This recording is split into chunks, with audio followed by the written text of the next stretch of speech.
My feeling with Peterson is that Peterson is actually really involved in metamodernity in particular. Like In terms of like what he's teaching? in terms of what he's teaching, yeah. Okay. And listen, I think that we're all to a degree participants in metamodernity. Yeah, if it's part of the culture, then it's part of inevitable. Yeah, I actually think that, and this is really sort of conjecture based on my studies, but I actually think that that metamodernity for conservatives looks different than it does for people who are progressives.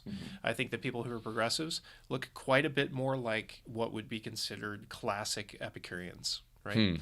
And then people who are conservatives end up embracing a more of a stoic sort of lifestyle, right? So what we're doing is we start Here, let's push this up a little bit. oh Going. yeah, sorry. Yeah, going. we start embracing these sort of micro sort of synthetic realities, and we get insular, right? And a lot of that conversation is being sponsored by social media. It's being sponsored by things like confirmation bias internally with us, and like within our friends, if we're picking and choosing the people that we're listening to.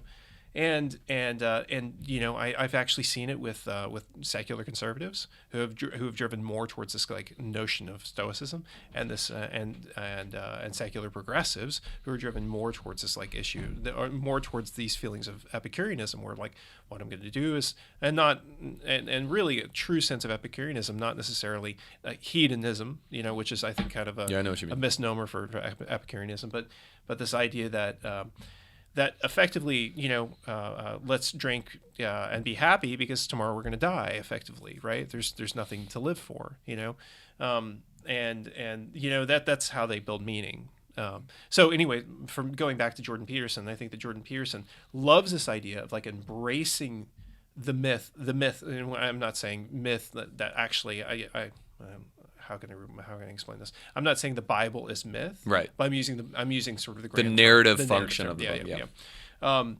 book. The using the myth of biblical structure and the biblical teaching, but at the same time still being somewhat still distancing himself from faith. Yeah. Right.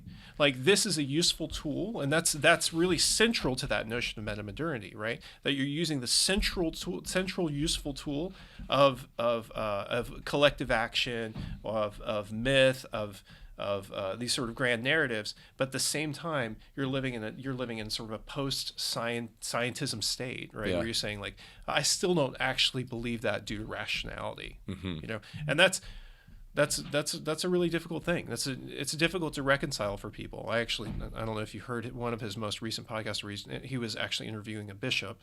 I saw that, but I didn't see it. I saw that he was speaking to that guy. Yeah, and he was a really fascinating interview, and I really got a lot of good stuff out of that. But specifically, Peterson said, I'm really struggling with the sort of the way the Bible reads and what I understand about science, and so and I think the bishop he's speaking with is really a neat guy, very very well spoken on this issue. Said, we're really not reading Scripture as a scientific text necessarily, but what it does and what Scripture does is it reveals a real nature, right?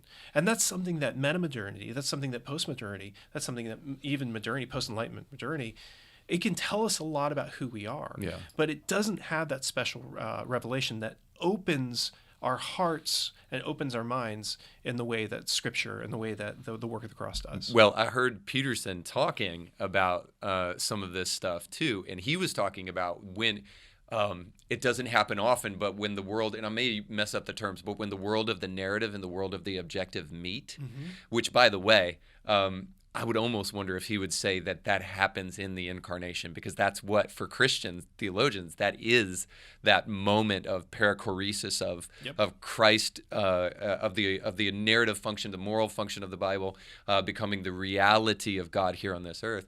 I heard him talking about that, and then I saw him weeping about it. And then I heard him talking to Russell Brand too, who's an interesting dude, but then also saying Jesus is the ultimate mentor. So I don't know how maybe I just need to broaden my worldview. I don't know how you make those assertions. Maybe it's just because I'm so used to scientists and intellectuals like him bashing Christianity and not having any respect for it, that it's hard for me to make room for somebody that is just sympathetic to Christianity and not somebody that's either on the cusp or a believer. Yeah, I mean, personally, as somebody who's studied psychology in grad school and really read his books for a long time and listened to his podcast, I have huge personal respect for him. Yeah. But one thing I really worry about with metamodernity in particular is that it's a second stage removal from really holding value, right?